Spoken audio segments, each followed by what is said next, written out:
Everyone, I am Tiffany Lee, and I just thought I would stop in and just share some history. So, yesterday we celebrated the 4th of July. The 4th of July is a federal holiday in the United States, honoring July 4th, 1776, the adoption of the Declaration of Independence. This day officially marks the nation's freedom from the British control. Long before 1776, though, the road for its freedom started. American colonies were getting fed up with issues under Great Britain, including taxation without representation, limited trade policies, and the colonial voice, or the lack of it, and government had been driving increased tensions. Convinced or adopted rather in 1775, the Continental Congress formally decided to declare independence on July 2nd, 1776, but adopted 2 days later, which is why we celebrate the 4th of July. So declaring their independence allowed the American colonists to create alliances, especially with France, which was absolutely vital for the triumph in the Revolutionary War. Apart from launching a new country, the Declaration of Independence set the stage for a democratic government grounded on liberty, equality, and justice. Hmm.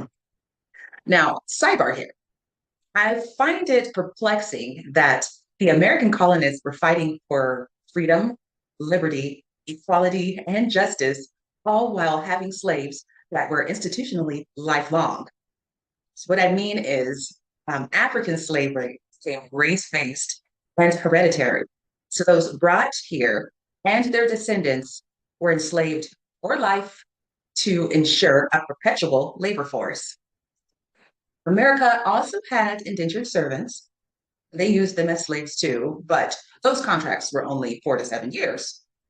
And um, the natives here, they became decimated by disease and warfare. So it wasn't a very permanent solution for them. And the colonists would actually have to fight the local tribes in order to capture them and enslave them. Who knew? Who would have thought that?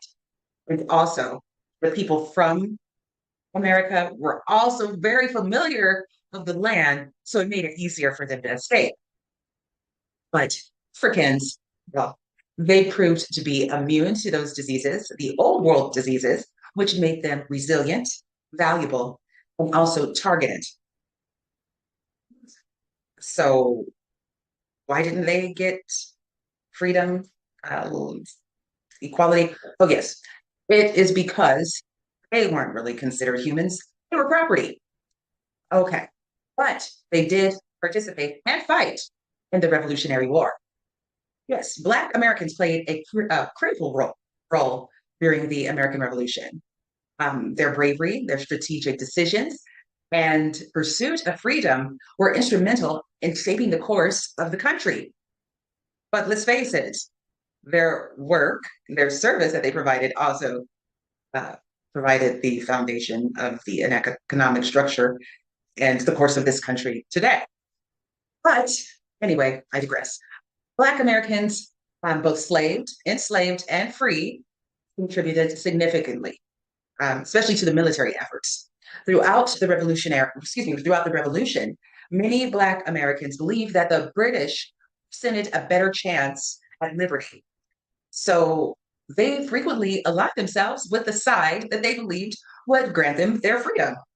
There's a thought. So this was more than just a fight to them. It was a strategic move towards liberation.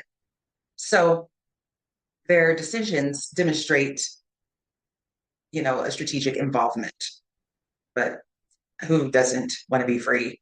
Anyways, the bravery of Black soldiers was not overlooked, though. George Washington began to reconsider his views on slavery after witnessing the soldiers' commitment and valor to the war.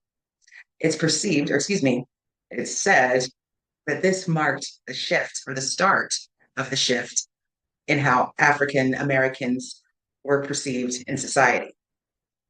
Keep in mind that George Washington was president from 1789 to 1789 to 1797.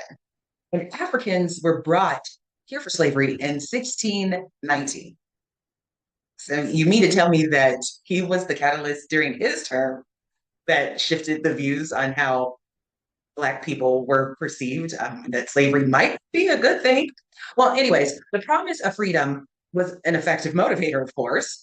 Both British and American forces offered liberty in exchange for military service. However, in America, the reality was really, really harsh.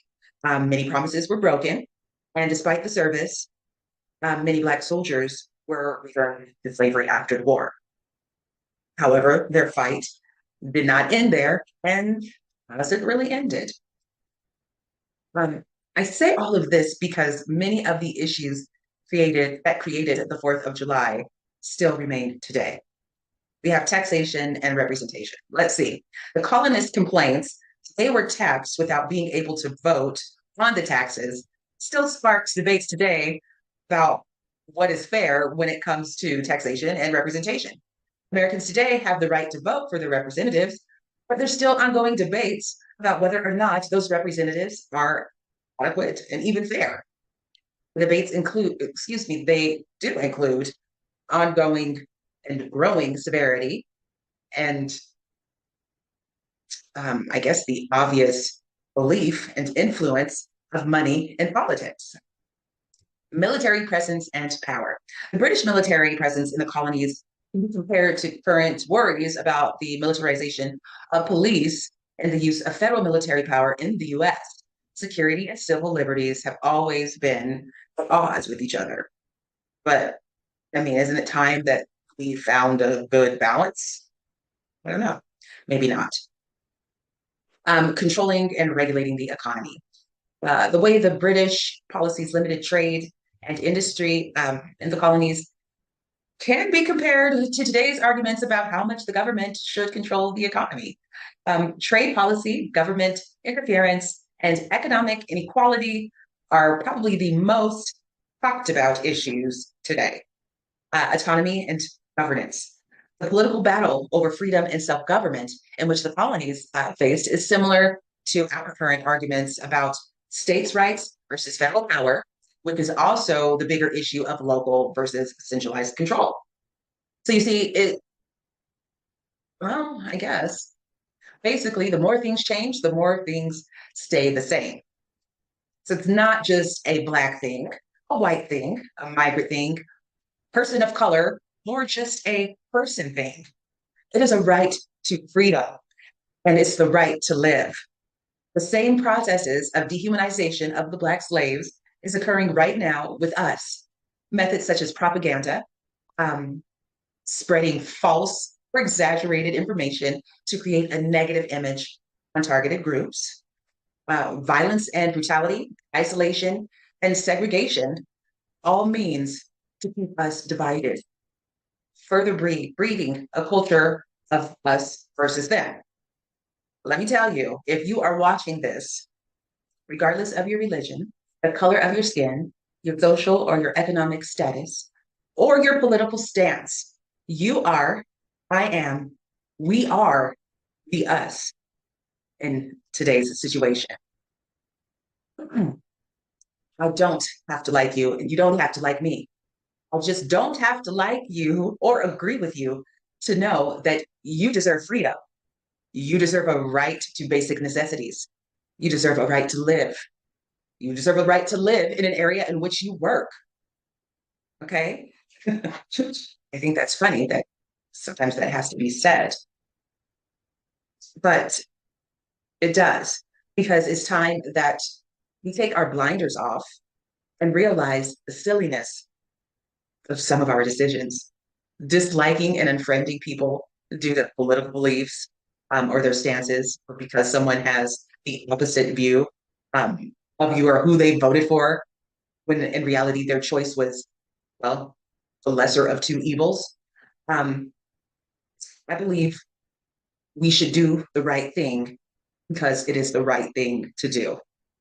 So rather than perpetuate the problem by putting each other down be a part of the solution. Sure, you've heard that before. You may think just because you're one person, you can't make a difference, but I do encourage you to try because, in all honesty, the journey towards anything worth standing or fighting for starts long before the world even takes notice. It begins with a spark, a flicker of determination, something that lies and calls deep within us. Connecting and creating partnerships, and able to step outside of ourselves, we're able to have an open mind so that you can break free from things and those that are limiting you and us. It's a relentless pursuit of freedom that we all desire and we all deserve, but it's also a quest that we can conquer together. So